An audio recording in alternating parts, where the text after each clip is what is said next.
कक्षा 9 हिंदी विषय के अंतर्गत गद्य काव्य में मुंशी प्रेमचंद द्वारा लिखा गया मंत्र नामक कहानी का अगला गद्य खंड इस प्रकार है। प्राणी शास्त्र के बड़े बड़े पंडित भी यह व्याख्यान सुनकर दंग रह गए थे। यह विद्या उसने एक बूढ़े सपेरे से सीखी थी। सांपों की जड़ी बूटियां जमा करने का उसे मर्ज था।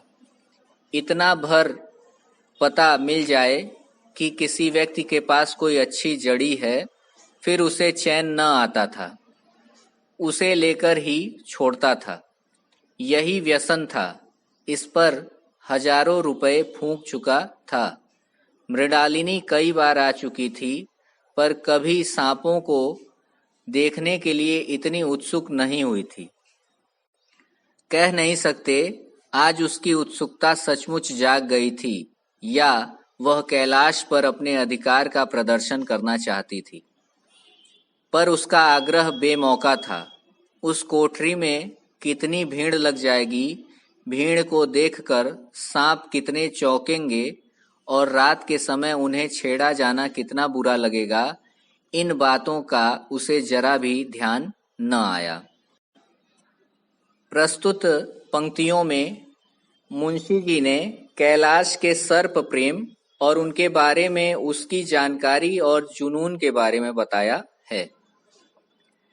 कैलाश के सर्पों के प्रेम को बताते हुए लेखक मुंशी जी कहते हैं कि उसके द्वारा विद्यालय में सांपों पर एक मौके का जो व्याख्यान दिया गया था, उसको सुन करके प्राणी विज्ञान अर्थात जीव विज्ञान के बड़े बड़े विद्वान भी अचंभित रह गए थे।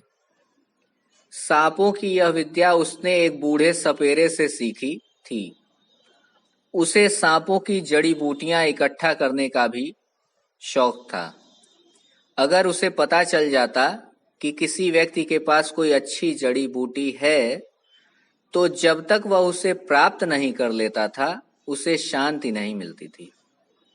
यह एक प्रकार की लत थी, जिस पर वह काफी धन भी खर्च कर चुका था।